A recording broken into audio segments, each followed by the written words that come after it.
जय हिंद दोस्तों, स्वागत है आप सभी का आज के इस नए वीडियो में। दोस्तों आज के इस वीडियो में हम लोग पढ़ने वाले हैं पॉलिटी। जैसा कि पिछले दो वीडियो में हमने देखा पॉलिटी के बारे में कि पॉलिटी आखिर होती क्या है। पहले वीडियो में हमने यही देखा, पॉलिटी यानी कि राज व्यवस्था।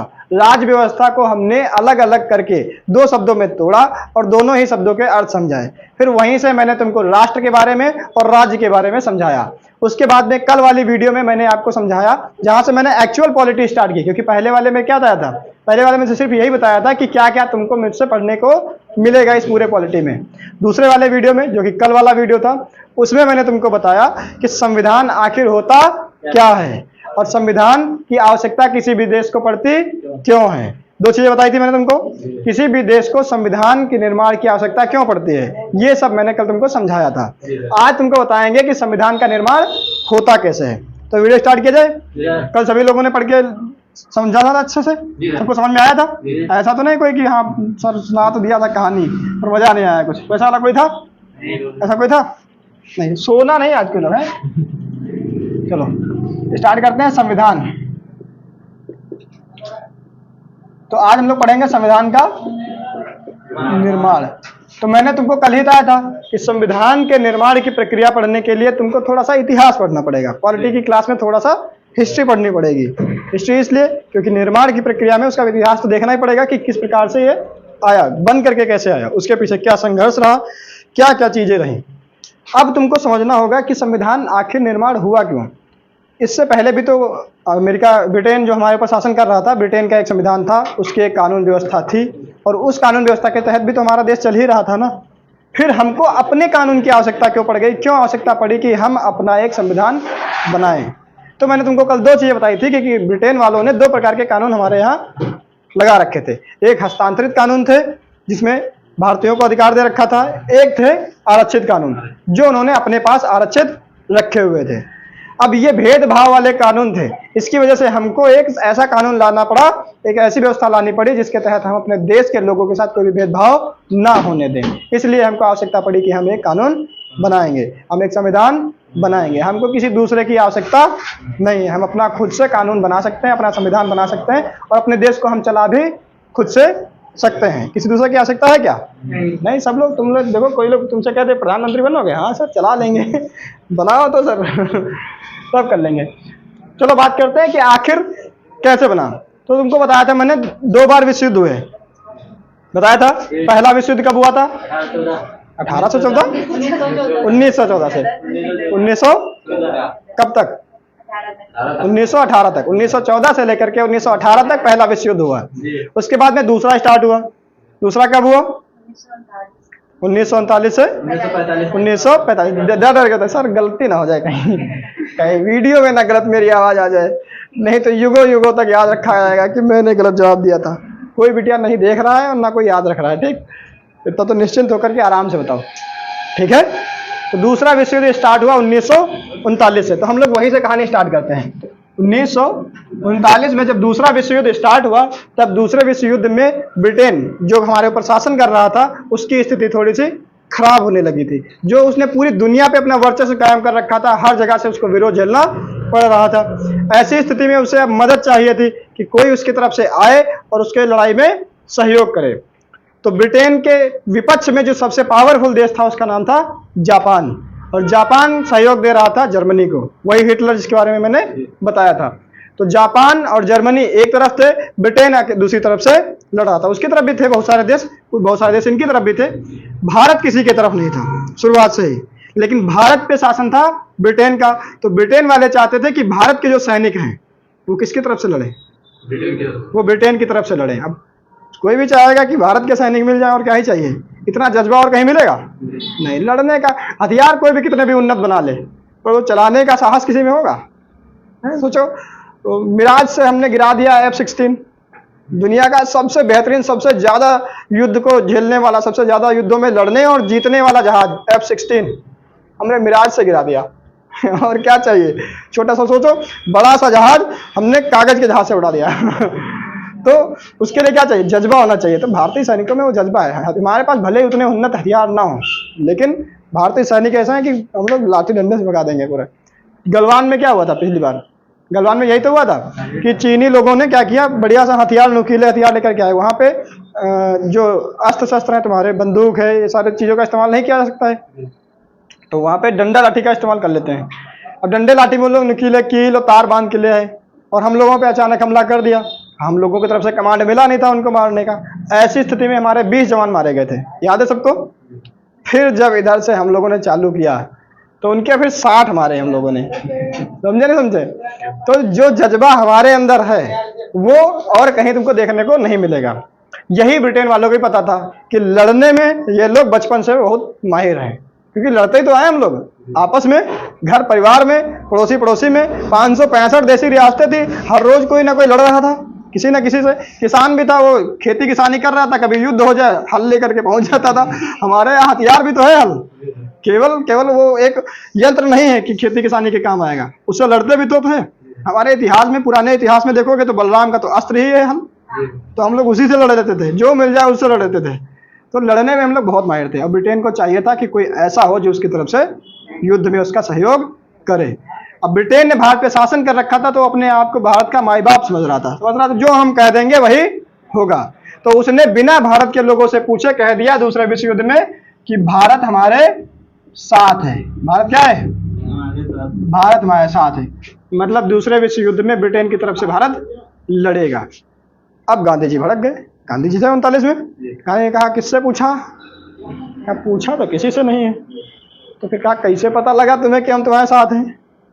कहा कि अब बता दो। कहा अब हम ये बता रहे हैं कि भारत की तरफ से जो सबसे बड़ी पार्टी है कांग्रेस, वो अंग्रेजों का विरोध करती है। क्या करती है? विरोध करती है। और विरोध के नाम पे पूरी की पूरी कांग्रेस ने इस्तीफा दे दिया। क्या दिया? कांग्रेस ने, पूरी की पूरी कांग्रेस ने एक साथ में क्या दिया? इस्तीफा। ध्यान रखना, बहुत इंपॉर्टेंट डेट है ये। डेट थी 22 दिसंबर। कब की डेट है? और सन कौन सा था? 22 दिसंबर। सन कौन सा था? 1939। तो पूरी की पूरी कांग्रेस ने एकमुश्त एक साथ में पूरा का पूरा इस्तीफा दे दिया। ये विरोध प्रदर्शन करने का तरीका था कि हम तो भैया तुम्हारे साथ नहीं हैं। अब दूसरी एक पार्टी थी, 1905 में बनी थी। कौन सी पार्टी? दो ही पार्टी थी अपने यहाँ बड़ी बड़ी। बीजेपी। कह रहा सर बीजेपी। अरे बीजेपी आज बहुत बड़ी पार्टी है। बीजेपी बनी कब है? 1980 में, आजादी के भी बहुत साल बाद, 30 से 33 साल बाद 1980 में तो बनी है बीजेपी। हम बात कर रहे हैं 1939 की, बहुत पहले की बात है, उससे 40-41 साल पहले की बात है। बताओ, तब उस समय दूसरी एक पार्टी थी जो 1905 में बनी थी, उसका नाम था मुस्लिम लीग। क्या नाम था? मुस्लिम लीग। तो अब अपने यहाँ यही होता है कि एक पार्टी कमजोर हो तो दूसरी वाली क्या करती है? उसका फायदा उठाती है। तो कांग्रेस ने जब पूर्ण रूप से इस्तीफा दे दिया तो मुस्लिम लीग ने कहा मिल गया भैया, छुटकारा मिल गया। क्या मिल गया? किससे? कांग्रेसियों से छुटकारा मिल गया, मुक्ति मिल गई। क्या मिल गई? और कांग्रेस ने इसी डेट को किस रूप में मनाया? मुस्लिम लीग ने। मुस्लिम लीग ने इसको कैसे मनाया? मुस्लिम लीग जानते हो कब स्थापना हुई थी? कब हुई थी? 1905 में। तो इसी डेट पे, जिस डेट में कांग्रेस ने इस्तीफा दिया था, मुस्लिम लीग ने उसी डेट में क्या मनाया था? मुक्ति दिवस मनाया था। क्या मनाया था? मुक्ति दिवस। अब समझ में आया क्यों मनाया था? इसकी स्थापना जिन्ना ने की थी क्या? नहीं, जिन्ना ने नहीं। बताओ, मुस्लिम लीग ने मुक्ति दिवस किस डेट में मनाया था? 22 दिसंबर। ये बेटा डेट में मत याद रखना, ये डेट पे स्थापना हुई है। मैंने कल समझाने के लिए बताया। मुस्लिम लीग है ना, मुस्लिम लीग की स्थापना हुई है, तो उसके चक्कर मत रहना। मुस्लिम लीग 22 दिसंबर 1939 को मुक्ति दिवस के रूप में मनाती है। क्या मुक्ति? कि कांग्रेस से मुक्ति मिल गई। मतलब अब हम ही बच्चे हैं सबसे बड़े, अब हम ही करेंगे जो भी करेंगे। अब अंग्रेजों को लगने लगा कि यार अगर भारत साथ में नहीं होगा तो निश्चित ही ये युद्ध हम हार जाएंगे। इसलिए भारत का साथ होना हर स्थिति में बहुत जरूरी है। जरूरी नहीं होता है, एक होता है बहुत जरूरी, तो बहुत जरूरी है। इसलिए ब्रिटेन की संसद ने सबसे पहले हम लोगों को मनाने के लिए एक भेजा प्रस्ताव, जिसको हम लोग जानते हैं अगस्त प्रस्ताव के नाम से। किस प्रस्ताव के नाम से? अगस्त प्रस्ताव के नाम से। फिर आया अगस्त प्रस्ताव। क्या आया? अगस्त प्रस्ताव किस साल में आता है? 1940 में। अब क्या वही चलता रहेगा क्या? तुरंत मतलब इधर हुआ, दिसंबर चल रहा है, 22 तारीख हो गई, 8 ही दिन बचे हैं, मतलब इधर मना किया, उधर तुरंत चल दिए वहां से। बता रहे भैया वहां ब्रिटेन से यहाँ तक आने में ही बहुत दिन लग जाते थे। आज प्लेन है ना, उसमें पानी वाले जहाज के तरीके से सहयोग से आते थे। अब वो बह रहा है धीरे धीरे बहते बहते, और आ भी कहाँ से रहा, अब सुएज नहर बन गई, वहां घूम के नीचे से आते थे। कहाँ से? साउथ अफ्रीका के नीचे से घूमते घूमते तब आते थे। 7000 किलोमीटर की दूरी तय करनी पड़ती थी, तब जाके पहुंचते थे। पहचानते कैसे थे कि ये भारतीय है? पहचानते, अब देखो व्यापारी लोग थे जो पहले पहले भारत को खोजने के लिए निकले, तो वास्को डिगामा नाम का एक व्यक्ति था, वो पहले निकला, बहुत पहले भारत को खोजने के लिए, क्योंकि भारत से व्यापार होता था ब्रिटेन का और यूरोपीय देशों का, वो भारत से व्यापार करते थे, लेकिन फिर वो जमीनी रास्ते से करते थे।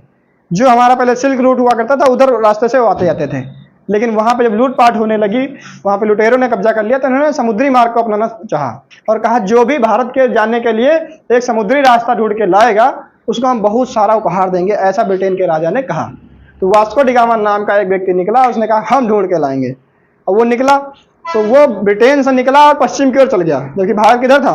पूरब में उसके, तो पश्चिम की ओर चला, पश्चिम की ओर गया, तो आज जो वेस्ट इंडीज नाम की जगह है वहाँ उस एरिया में वो पहुंचा। वेस्ट इंडीज पहुंचने वाले वैसे लोग में था, फिर वो अमेरिका पहुंचा, तो हाँ अमेरिका पहुंचा, तो अमेरिका की खोज करने वाला व्यक्ति कौन हो गया? Vasco da Gama. नहीं, वास्को डिगामा भारत आया था, कोलंबस गया था अमेरिका। हाँ, तो कोलंबस था, ये मिस्टेक है। तो कोलंबस गया था कहाँ? अमेरिका, तो वो अमेरिका पहुंच गया, ठीक है, और उधर घूम के पहुंचा, पहले जहां पहुंचा था, तुम्हें पहले सुना लो, हम बाद में सुनाएंगे। आओ बजाओ एक बार, नहीं बजाएंगे? वैसे भी यहाँ वास्को डिगामा का कोलंबस और कोलंबस का वास्को डिगामा हुआ जा रहा है इनको मजे नहीं आ रहा है, शंख बजा रहे हैं बीच में, समझो। तो कोलंबस पहुंच गया अमेरिका, और खोजना किसे था? भारत को। तो दूसरा एक आदमी आया जिसका नाम था वास्को डिगामा। अब कंफ्यूज मत होना, वो पहले वाला वास्को डिगामा कोलंबस था, अब वास्को डिगामा है। तो अब वास्को डिगामा निकल गया, कहा कि हम खोज के देंगे, और वो धीरे धीरे खोजते खोजते पहुंच गया धीरे धीरे कहाँ? कालीकट के बंदरगाह पे, जो केरल में पड़ता है। और ऐसे भारत की उसने रास्ते की खोज की। भारत की खोज नहीं की, भारत पहले से था, दुनिया जानती थी भारत को कि यहाँ मसाले होते हैं, यहाँ पे अच्छा व्यापार होता है, लेकिन समुद्री मार्ग नहीं था यहाँ तक आने के लिए, कोई जानता नहीं था तो तब भी समुद्री मार्ग, लेकिन कोई जानता नहीं था। आज सेटल है, ऊपर से जाके देख लो कि हाँ इधर से रास्ता है, निकल जाओ, तब नहीं था। तब तो कंपास भी नहीं किसी के पास सही से होते होंगे, दिशा देखें कि इधर घूमना है कि उधर घूमना है। तो वास्को डिगामा ने समुद्र के रास्ते का खोज किया जो भारत आता था, तो समुद्री मार्ग की खोज हुई थी, ना कि भारत की खोज हुई थी, ठीक है, इस प्रकार से। तो हम लोग बात किसकी कर रहे थे? अगस्त प्रस्ताव की। तो वहां से आते आते बहुत टाइम लग गया, भारत तक आते आते, तो साल तो बदल ही जाएगा ना, बदलेगा नहीं बदलेगा? तो साल बदल गया। अब साल कौन सा आ गया? 1940। तो तुमसे अगर पूछा जाए कि अगस्त प्रस्ताव कब आया? 1940। अगस्त प्रस्ताव से ध्यान रखोगे कि अगस्त में आया होगा, इसीलिए अगस्त प्रस्ताव है, तो ये महीना भी याद रहेगा। तो अगस्त के महीने में 1940 में ब्रिटेन की संसद से एक प्रस्ताव आया कि भारतीयों मेरा सहयोग करो, हम ही तो हैं तुम पे शासन करने वाले। भारतीयों ने कहा तो फिर हम क्यों करें, हमारा भी तो कोई फायदा होना चाहिए। उन्होंने मनाया और हम लोग नहीं माने। क्यों माने भाई? और जब हम लोग नहीं माने तो हमारा थोड़ा कॉन्फिडेंस बढ़ जाता है, बढ़ता नहीं बढ़ता है, कि अब तो लड़ लेंगे मोदी जी के खिलाफ, अब किसी चुनाव वाराणसी में हम ही लड़ेंगे। वो एक रंगीला करके नाम था, कोई इस बार लड़ा था मोदी जी के खिलाफ चुनाव, क्या नाम था उसका? श्याम रंगीला, मोदी जी के खिलाफ लड़ गया वाराणसी से, ठीक है। तो थोड़ा कॉन्फिडेंस आ जाता है आदमी में, थोड़ा सा अगर कर लेता है, तो हमारे अंदर भी कॉन्फिडेंस आ गया।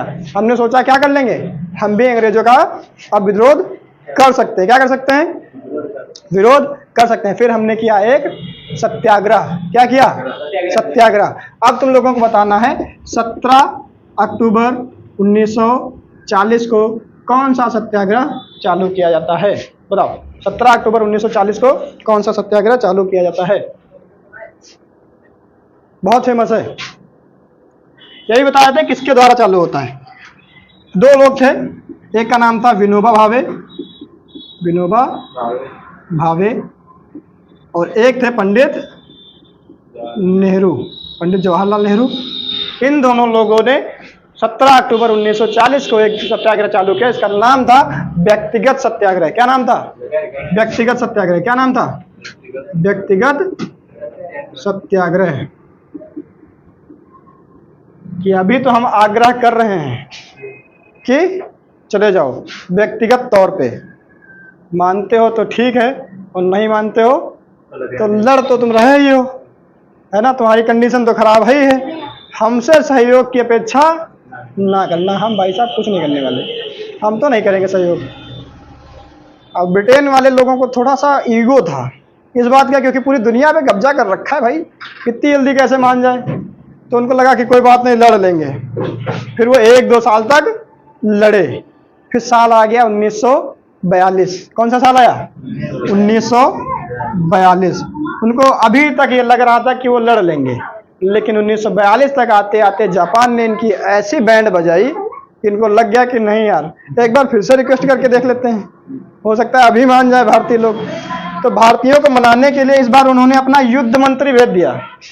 युद्ध मंत्री जानते हो, जैसे अपने सेनापति होता है वैसे उनका युद्ध मंत्री था। युद्ध हमेशा चलते ही रहते थे उनके, पूरी दुनिया पे कब्जा कर रखा था, तो युद्ध मंत्री बना रखा था। अब इस बार युद्ध मंत्री खुद आ गया हाथ जोड़ने, साहब तुम जो बोलोगे हम सब करेंगे, एक बार चल के हमारी तरफ से लड़ लो चल के। क्या नाम था उसका? Stafford Cripps. तो स्टेफर्ड क्रिप्स जब आता है भारत से मदद मांगने के लिए, तो उसी मिशन को हम लोग कहते हैं क्रिप्स मिशन। क्या कहते हैं?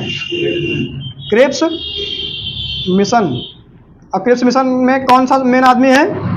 Stafford Cripps. स्टेफर्ड क्रिप्स कौन है? ब्रिटेन का युद्ध मंत्री है। ये छोटा मोटा आदमी नहीं है। अब युद्ध मंत्री खुद ही कह रहा है, जैसे ब्रिटेन की संसद कह रही चलो कोई बात नहीं, नहीं सहयोग कर रहे हैं कोई बात नहीं, तुम लड़ो।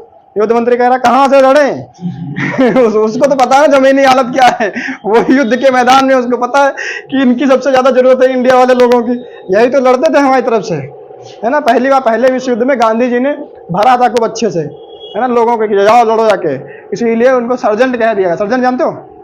भर्ती करने वाला, उसे कहते सर्जेंट कह दिया गांधी जी को, है ना। तो इस बार नहीं आए इनके बहकावे में कि हम तो सहयोग नहीं कर रहे, जाओ लड़ लो जाके, ठीक। तो क्रिप्स मिशन खुद ही आ गया। क्रिप्स मतलब स्टेफर्ड क्रिप्स जो युद्ध मंत्री था खुद ही चलाया कि यार चलो कुछ तो कर दो चल के, थोड़ा सा तुम पहुंच चलो साथ में, फिर हम निपट लेंगे। भारतीयों ने कहा हमको फायदा क्या होगा? तुमको फायदा भी चाहिए? कहा क्या चाहते हो तुम, क्या मांग है तुम्हारी? तो कहा हमारी मांग है कि हम अपने यहाँ एक संविधान बनाएं। तो कहा बना लो फिर। कहा उसके लिए हमें संविधान सभा बनानी पड़ेगी, इसकी परमिशन हमको चाहिए। तो क्रिप्स स्टेफर्ड क्रिप्स ने कहा बस तुम्हें संविधान सभा चाहिए? तो कहा तुम्हारी जो ये मांग है क्या है कि संविधान सभा की, संविधान सभा की ये मांग हमें स्वीकार है। क्या है? ऐसा लगा दिया ठीक, समझ आगे स्वीकार है, लिख दिया आगे स्वीकार है। तो स्टेफर्ड क्रिप्स ने हमारी मांग को स्वीकार कर लिया कि भैया तुम्हें संविधान सभा बनानी है अपनी, बना लेना, लेकिन अभी अर्जेंट में मुझे तुम्हारी आवश्यकता है। तो ऐसा करो कि पहले तुम युद्ध लड़ो चल के हमारी तरफ। एक काम करेंगे, जब हम जीत जाएंगे तब तुम वापस आके अपनी संविधान सभा बना लेना और फिर अपने संविधान के निर्माण का कार्य चालू कर लेना। महात्मा गांधी ने कहा तुमको क्या लगता है यहाँ पे बेवकूफ लिखा है? ऐसा क्यों कह रहे हो बुढ़ाई? तो महात्मा गांधी ने कहा देखो हार तो तुम वैसे रहे हो, जापान जिस हिसाब से खेल रहा था, है ना, तो वो टेस्ट मैच में 20-20 खेल रहा था, तो दुनिया को लग रहा था कि जापान जीत तो जाएगा ही जाएगा, इतनी बड़ी पावर थी उसके पास।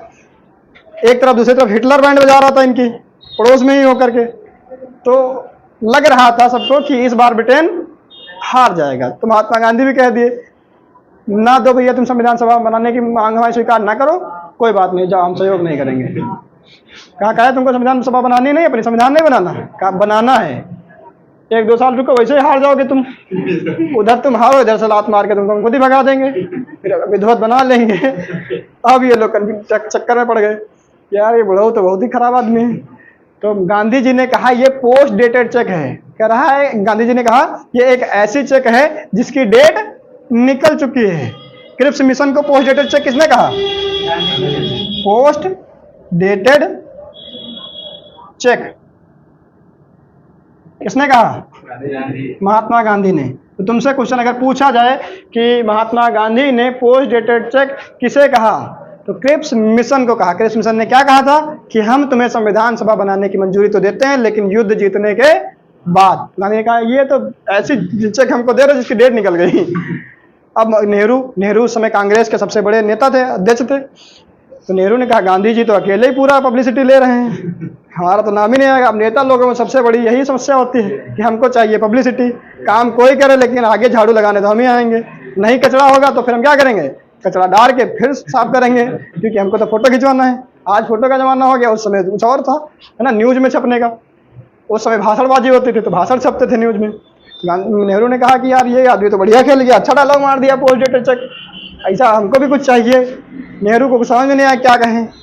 तो नेहरू ने कहा कि इसी क्रिप्स मिशन को कहा ये डूबते हुए बैंक की बीते हुए दिनों की चेक है। मतलब एक इसी को आगे बढ़ा दिया, पोस्ट डेटेड चेक तो कहा एक ऐसे बैंक की चेक है जो बैंक डूब रही है। मतलब ब्रिटेन तो वैसे भी डूब रहा है और डूब जाएगा, उसके बाद में इस चेक का हम करेंगे क्या। तो हमको वादा कर रहे हो कि हाँ ठीक है, हम युद्ध जीतने के बाद में तुमको संविधान सभा बनाने की मंजूरी देंगे, पर इसकी क्या गारंटी है कि तुम जीत ही जाओगे। हम सहयोग दे भी दे तुमको, फिर भी क्या गारंटी है कि तुम जीत जाओगे। तो नेहरू ने इसे कहा डूबते हुए बैंक के बीते दिनों की चेक। बात समझ में नहीं आई। तो नेहरू ने कहा। अब यहाँ पे गेम थोड़ा सा बदलने लगा, दो मेन आदमी निकल के आ गए, एक तो महात्मा गांधी और दूसरा नेहरू। 42 तक आते आते नेहरू भी एक बहुत बड़ी चीज बन चुके थे, क्योंकि 1930 में उन्होंने स्वतंत्रता के लिए झंडा फहरा दिया था, है ना। तो चर्चा तो हो गई थी उस आदमी की, गेम तो खेल गया, नया लगा है गेम खेल गया इतना। अब गांधी शांत स्वभाव के आदमी, क्रेडिट लेने कम ही आते हैं, ठीक है। और नेहरू तो अपना कह रहे हैं कि हमको तो आगे देखना है, बुढ़ाई तो वैसे ही बढ़ा चुके हैं, हमको तो अभी आगे बहुत कुछ देखना है, तो हमको तो चाहिए पब्लिसिटी, क्योंकि आगे चुनाव भी तो लड़ना है। भारत आजाद होगा उसके बाद में चुनाव भी तो लड़ने होंगे। गांधी जी ने ऐसी स्थिति देखी कि यार अंग्रेज इस समय बहुत परेशान है, इनको हर स्थिति में भारत की मदद चाहिए ही चाहिए, मतलब लोहा गर्म है, अब हमें हथौड़ा मार देना चाहिए। तो गांधी जी ने कहा देखो अभी ये परेशान है, ऐसा करते हैं इनको और परेशान करते हैं, एकदम यहाँ भी माहौल थोड़ा गड़बड़ कर देते हैं कि उधर भी टेंशन में रहें इधर भी टेंशन में रहें, कि उधर अगर ध्यान दिया तो इधर से लात मार के भगा देंगे, इधर ध्यान दिया तो उधर जापान और जर्मनी मिलकर इनकी बैंड बजा देंगे। तो कुछ ऐसा करते हैं कि इनको यहाँ भी परेशान करें। लेकिन गांधी जी ये कभी नहीं चाहते थे कि ये लोग भारत को छोड़ के चले जाएं। अब देखो ये स्टेटमेंट को गलत मत निकाल लेना कि पता लगे इतनी क्लिप काट के बना दिया कि गांधी जी कभी नहीं चाहते। गांधी जी इसलिए नहीं चाहते थे क्योंकि गांधी जी ने देखा था इंडोनेशिया से कुछ ही समय पहले अंग्रेज गए थे, वहां भी इनका शासन था, अंग्रेज वहां से छोड़ के चले गए थे, वहां की जनसंख्या मात्र लाखों में थी, और जैसे ही अंग्रेज वहां से छोड़ करके गए इंडोनेशिया में लोग सड़कों पे उतर आए, आपस में मारपीट करने लगे, दंगे फसाद होने लगे। जो सड़कें अंग्रेजों ने बनाई थी, हालांकि लूटने के लिए बनाई थी, वो सड़कें तोड़ डाली, हालांकि था तो इंडोनेशिया का ही विकास हुआ था, लोगों ने तोड़ डाला। सब सत्ता में आने के लिए आपस में ही लड़ने लगे। क्यों? क्योंकि अंग्रेज अचानक से छोड़ के चले गए, उनके पास कोई एक व्यवस्थित कानून, व्यवस्थित संविधान नहीं था। और गांधी जी कभी ये नहीं चाहते थे, क्योंकि उनको पता था, गांधी जी बहुत दूर की सोचते थे, उनको ये पता था कि वहां तो मात्र 1-1.5 लाख लोग, कुछ लाखों में लोग, हमारे यहाँ तो लगभग 30 से 33 करोड़ लोग हैं। समझ रहे हो, लाखों में और करोड़ों में भी बहुत बड़ा डिफरेंस। और फिर 30 से 33 करोड़ लोग, अगर हमारे यहाँ अंग्रेज बिना किसी व्यवस्था के अचानक से किसी दिन छोड़ के चले जाएं, तो हमारे यहाँ तो वैसे भी इतने सारे धर्म, इतनी सारी जातियाँ, इतने सारे पंथ, इतनी सारी भाषाएं, इतने सारे राजा, इतने सारे क्षेत्रवाद, सब कुछ तो हमारे यहाँ है, हर चीज़ की तो समस्या ही है। हम तो ऐसा लड़ेंगे कि दुनिया याद रखेगी हमको कि कैसा लड़े थे हम लोग आपस में। तो गांधी जी ये जानते थे कि अगर अंग्रेज बिना किसी व्यवस्था के भारत को छोड़ के चले गए तो ये एक बहुत बड़ी समस्या बन जाएगी। इसलिए गांधी जी कभी ये नहीं चाहते थे कि अंग्रेज भारत को बिना संविधान बने ही छोड़ के चले जाएं। वो चाहते थे कि एक व्यवस्थित कानून बन जाए, एक व्यवस्था बन जाए कि जिसके तहत हम आगे शासन करेंगे भारत पे, वो व्यवस्था बन जाए। उस व्यवस्था के बनने के बाद में अगर अंग्रेज छोड़ के जाते हैं तो ये एक बेटर तरीका होगा। इसीलिए गांधी जी ने कहा एक मिशन बुलाओ, मतलब मिशन मतलब बैठक होती थी, कांग्रेस की एक बैठक होती थी। तो 1942 चल ही रहा था, साल कौन सा था, 1942 का। गांधी जी ने कहा, नेहरू उस समय कांग्रेस के बड़े नेता थे, नेहरू से कहा कि ऐसा करो, कांग्रेस की एक बैठक बुलाओ फटाक से और सबको बुलाओ, कह देते हैं कि चलो परेशान करो अंग्रेजों को। नेहरू ने कहा, पढ़ाई लगता है तुम्हारी बुद्धि जो है, हाँ थोड़ा सा याददाश्त थोड़ी कम हो गई तुम्हारी। आपको पता होना चाहिए कि कांग्रेस की बैठक साल में सिर्फ एक बार लगती है। कितनी बार लगती है? सिर्फ एक बार बैठक होती है, और वो एक बार की बैठक हो चुकी है, मतलब 1942 की बैठक हो चुकी है। तो अब दोबारा बैठक तो नहीं बुलाई जा सकती। गांधी जी कह रहा है हमको तुम सिखाओगे, है तो अपने बाप को सिखाओगे कि बैठक कैसे होती है। तो गांधी जी ने वहां पर डायलॉग मार दिया, कहा कि मैं भारत की एक मुट्ठी रेत से एक दूसरी कांग्रेस खड़ी कर सकता हूं, तो हमको ज्ञान तो तुम नहीं दो। ये कांग्रेस जो तुम्हारे लिए घूम रहे हो, इसको इतनी पावर भी हम ही ने दिलवाई है, तो हमको इतना ज्ञान ना दो। हम अगर चाह जाएंगे तो आज ही के आज एक दूसरी पार्टी बना देंगे जो इससे बड़ी होगी। और ये बात नेहरू को भी अच्छे से समझ में आती थी कि अगर ये बुढ़ाई भड़क गया तो फिर मामला गड़बड़ हो जाएगा। दूसरी पार्टी बना दी तो अभी तक दो ही पार्टी लड़ रही हैं, कांग्रेस और मुस्लिम लीग, फिर एक तीसरी भी मैदान में आ जाएगी।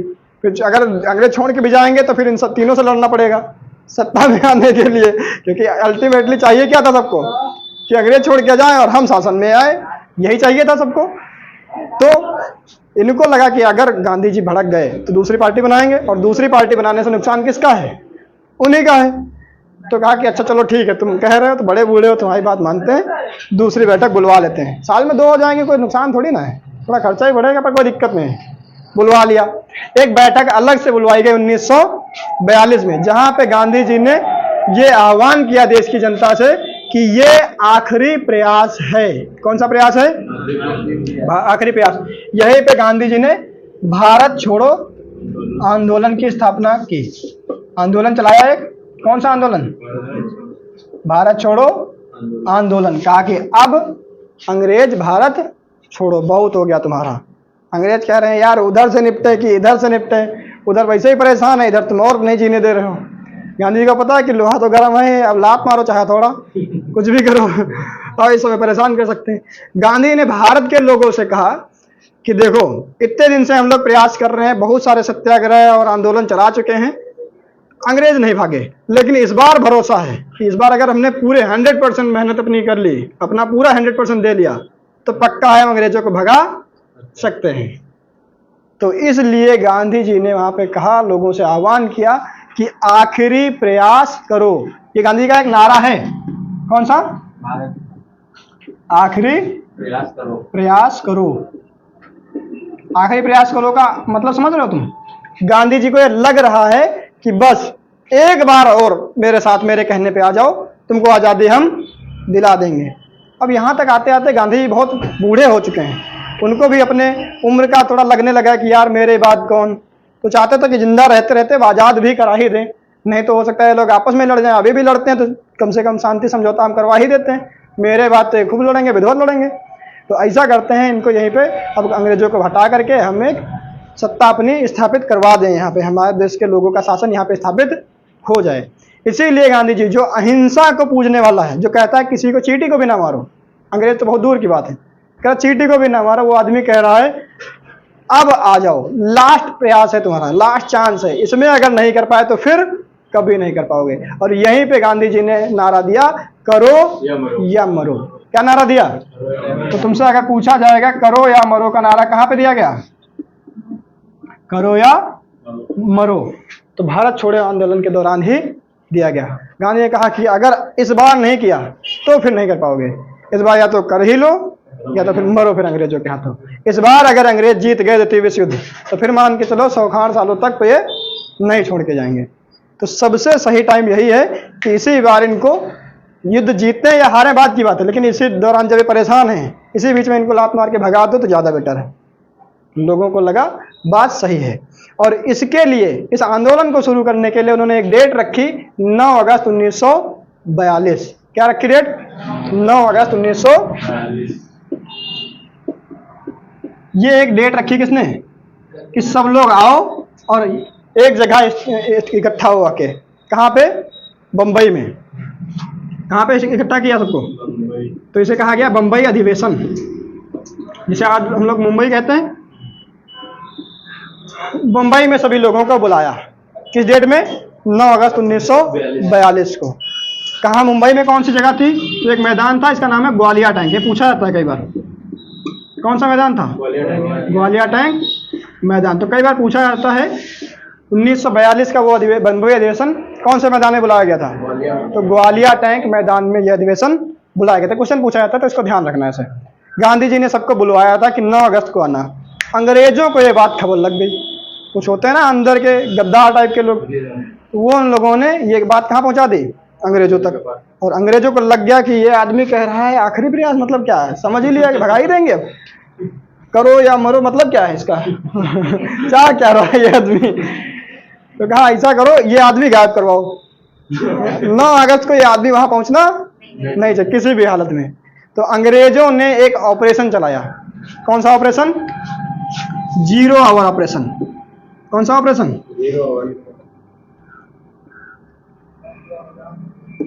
0 आवर ऑपरेशन। किसके द्वारा चलाया गया? अंग्रेजों के द्वारा। कौन सी तारीख में चलाया गया?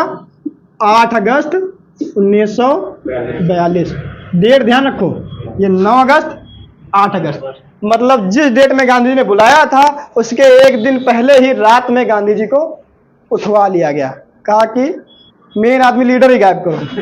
लीडर ही गायब कर दिया। हाँ, अब गांधी गायब हो गए। कांग्रेस के और जितने बड़े बड़े नेता थे, क्योंकि गांधी के बाद में भी बहुत सारे लोग थे, सरदार पटेल थे, बहुत सारे बड़े बड़े लोग थे जो नेतृत्व कर सकते थे। गांधी जी नहीं है, फिर भी विचारधारा तो उनकी रहती, उस विचारधारा के लोग थे। गांधी के जितनी फैन फॉलोइंग और भी लोग, सरदार पटेल जैसे लोग थे, बहुत जनता उनको पसंद करती थी। तो कहा कि अगर और भी लोग होंगे तो ये लोग भी चला लेंगे। तो जितने कांग्रेस के बड़े बड़े नेता हैं सबको समेटो, सबको समेट करके क्या करो? भर दो। अब जनता को खबर ही नहीं लगी, एक रात पहले रातों रात इन लोगों को उठवा लिया गया, सारे नेता लोग गायब कर दिए गए। सारी जनता आकर के ग्वालिया टैंक मैदान में इकट्ठा हो गई। अब गांधी जी का पता ही नहीं, इंतजार कर रहे हैं कि गांधी जी आएंगे, बाकी के कांग्रेसी नेता आएंगे, कोई आए नहीं। लोगों को लगा अच्छा बेवकूफ बना दिया यार, लेकिन लोग इतने भी बेवकूफ नहीं थे, उनको पता था कि कुछ ना कुछ तो गड़बड़ है, तो बवाल ना हो पाए।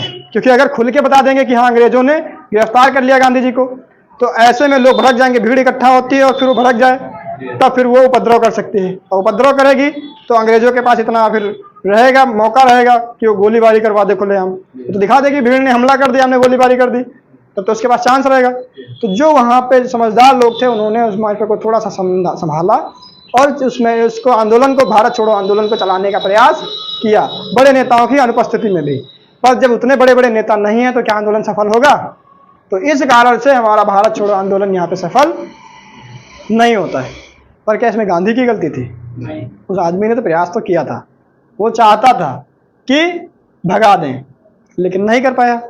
मेहनत ही है, हो गई, नहीं कर पाया। 1939 से चालू हुआ था विश्व युद्ध और अभी 42 पहुंच गया है। 45 तक आते आते हिटलर तो मारा जाता है, हिटलर को घेर लेती है सेना, तो फंस जाता है। तो बेचारा अपनी पत्नी को दोनों को खुद ही गोली मार देता है। क्यों पता है? क्योंकि अमेरिका ने बना लिया था परमाणु बम और अमेरिका ब्रिटेन के साइड था। अभी तक वो साइड से खेल रहा था, लेकिन जैसे परमाणु बम बनाया उसने जापान के ऊपर फेंक दिया, जिसके सहारे पे सारे लोग विपक्ष वाले लड़ रहे थे, वो खुद ही सरेंडर हो गया। अब जब वो सरेंडर हो गया तो हिटलर की पावर चली गई, क्योंकि हिटलर उसके दम पे लड़ रहा था। हिटलर भी फंस गया, इधर हिटलर खत्म, उधर जापान खत्म, दो बड़े बड़े लोग खत्म और दूसरा विश्व युद्ध भी खत्म। अब कौन ही लड़ेगा उनकी तरफ से? छोटे मोटे वाले तो ऐसे ठंडे हो जाते हैं कि हम तो ऐसा, हम तो थे ही नहीं, हम तो देखने आए थे खाली। यही कहते हैं, मारपीट होने लगती है। तो पहले जब मार रहे होते हैं तब तक उनके समर्थी लोग जितने होते हैं सब जुटे होते हैं, लेकिन जैसे ही मामला चेंज होता है, इधर मारपीट पड़ना चालू होते हैं, फिर पीछे हट के ऐसे खड़े होकर देखते हैं। कोई आता है उनकी कॉलर पकड़ता है, तुम भी थे? नहीं नहीं भैया भैया भैया, हम तो खाली देख रहे थे, हम तो ऐसे ही आए थे, हम तो थे ही नहीं, हम नहीं थे, हम तो खाली देखने आए थे। जब उनके ऊपर चलने आ जाते हैं तब बोले कहे भैया देखो हमको भी मारा। काहे मारा? हम वहीं पे खड़े थे, लड़ने गए होगे? नहीं भैया हम तो खाली देख रहे थे, हमारी गलती इतनी है कि हम वहाँ पे गलत टाइम पे मौजूद थे और हम देखने भी नहीं गए थे, हम तो वहाँ पे थे, वही मैटर होने लगा। अब क्या करते, आंखें बंद कर लेते, ये मैटर होता है, होता नहीं ऐसे होता है। तो छोटे वाले जब बड़े वालों पे मार पड़ने लगते तो छोटे वाले अपने आप साइड हो जाते हैं। तो बड़े वाले ऐसे खत्म हो चुके थे, छोटे वाले ऐसे ठंडे हो गए अपने आप, और दूसरा विश्व युद्ध भी समाप्त हो चुका। दूसरा विश्व युद्ध समाप्त होता है, ब्रिटेन फिर से जीत जाता है और वो पावर में आ जाता है। लेकिन भारत वाले को फिर से अफसोस, क्या लगा हाथ में? अफसोस। कितना गेम भी किया फिर भी कुछ नहीं हुआ। लेकिन हम लोग शांत कहाँ बैठने वाले? कहते ना हमारे खून में ही कुछ ऐसा है, कितनी जल्दी शांत बैठ जाए वो कहाँ हो सकता है। हम लोगों ने कहा कि एक बार फिर से प्रयास करते हैं। ब्रिटेन में होने वाले थे चुनाव, क्या होने वाला था? चुनाव। हमने कहा कि अब ब्रिटेन के चुनाव में धांधली करवाएंगे हम लोग चुनाव में धांधली, ईवीएम हैक करवाएंगे। हम लोग इस मामले में एक्सपर्ट आदमी है ना, कि बूथ कैप्चरिंग करवा देंगे पूरी। ये सब नहीं किया था हम लोगों ने। हमारे यहाँ से जितने नेता थे, भारतीय लोग थे जो ब्रिटेन में रहते थे, उन सब लोगों ने जा करके जो उस समय की ब्रिटेन की सरकार थी उसके विपक्ष वाली जो पार्टी थी उसका सहयोग किया हम लोगों ने। ब्रिटेन में उस समय भाषणबाजी करके थोड़ा सिस्टम था कि जिसका भाषण अच्छा, जिसकी विचारधारा अच्छी, उसको लोग वोट करते थे। हम लोगों ने अपने इंडिया वाला लॉजिक लगाया कि घर घर जाके सबके हाथ जोड़ लेंगे, भैया वोट हम ही देना। हम लोगों ने यही स्टार्ट किया। हमारे लोगों ने झोला भर भर के पैम्पलेट टांगे और जा के गेट गेट खटखटाया, सबके गेट खटखटाया, सबसे हाथ पे जोड़ा, भैया इस बार वोट क्लेमेंट एटली को देना। लोग कह रहे तुम तो इंडिया के रहने वाले हो। कहाँ है? तो हम इंडिया के रहने वाले। कह रहे ब्रिटेन में चुनाव के लिए वोट मांग रहे हो, तुम तो चिल्लाते हो, अखबारों में सुनते हैं रोज कि हम लोग अत्याचार कर रहे हैं तुम्हारे ऊपर, तुम कह रहे हो कि इनको वोट देना, क्या मामला है? कह रहे नहीं नहीं, वो तो वहाँ का मैटर है, यहाँ एटली बहुत बढ़िया आदमी है एटली को वोट देना तुम लोग। अब ब्रिटेन के लोगों को लगने लगा यार एटली इतना बढ़िया आदमी है, विदेशों से लोग आ रहे हैं उसके लिए वोट मांगने के लिए, पैर छू रहे हैं हमारे कि भैया वोट एटली को ही देना। अब एटली को भी लग गया यार इतने अच्छे हम, इतना तो हमारी मम्मी ने भी तारीफ नहीं की थी जितना ये कर रहे हैं। चुनाव हुआ 46 में, चुनाव हुआ। कब हुआ चुनाव? 1946 में ब्रिटेन में चुनाव होता है। ब्रिटेन जब हम कहते हैं तो समझ जाते हो ना, इंग्लैंड की बात कर रहे हैं हम लोग, ब्रिटेन इंग्लैंड, उस समय ब्रिटेन होता था, है ना। तो यहाँ पे चुनाव थे, क्या था? चुनाव थे। अब चुनाव होते हैं तो विपक्ष में कौन खड़ा होता है? क्लीमेंट एटली, नाम याद रहेगा, क्लीमेंट एटली। भारतीय लोगों ने जा करके क्लीमेंट एटली के समर्थन में खूब सारे वोट मांगे और क्लीमेंट एटली बम्पर वोटों से फिर जीत गए। अब भारतीयों को लगा कि अब अपने पसंद का नेता बना लिया है, अब जैसा हम चाहेंगे वैसा ही होगा। पर कोई भरोसा ना करे। पर इतना तो रहता है कि जितना बाकी लोग हमारे सख्त थे हमारे खिलाफ, उतना सख्त तो नहीं रहेगा। कुछ तो नरम दिली दिखाएगा ना कि हमने जिताया है भाई। ये भाई साहब इतना खुश हो गए, इतना खुश हो गए कि तुमने हमको ब्रिटेन की सत्ता दिलवा दी, जिसने पूरे दुनिया पे राज कर रखा है, इतने सारे हमारे तो गुलाम हैं, तुमने हमको दिलाया। एक गुलाम नहीं भी होगा तो क्या पड़ जाएगा। तो इसने अपनी संसद में जाते पहला भाषण दिया कि भारत के लोगों को भी आजादी मिलनी चाहिए, आजादी उनका अधिकार है। भारतीयों ने कहा बस यही तो चाहिए था बिना मांगे ही तो मिल रहा है। तो इसने अपने यहाँ क्या कहा कि आजादी भारतीयों का अधिकार है। किसका अधिकार है? भारतीयों का अधिकार है। और ये बात जानते कब की है? ये मार्च में जीता था चुनाव। किस में जीता था? मार्च में। अब इसने, अब चुनाव जीतने के बाद सबसे पहला काम क्या होता है? अपनी कैबिनेट बनानी होती है कि कौन कौन से मंत्री लोग होंगे जो साथ में लूटेंगे खाएंगे। तो वो कैबिनेट बनानी थी। कैबिनेट बनाया और फिर अपने ही कैबिनेट से जो उसकी मंत्री परिषद थी उसमें से 3 लोगों को निकाला। कहा कि तुम 3 लोग जाओ और भारत में प्लान बना के आओ कि कैसे भारत को आजाद किया जा सकता है। बात समझे मेरी? भारत को आजाद करने के लिए इसने अपनी कैबिनेट से लोगों को भेजा, क्या कि जाओ और भारत को आजाद करो। अभी देखो कैसे आजाद होता है। ध्यान रखना, ये स्टेटमेंट अगर पूछा जाए कि आजादी भारतीयों का अधिकार है, किसने कहा? क्लीमेंट एटली ने। ध्यान रखोगे।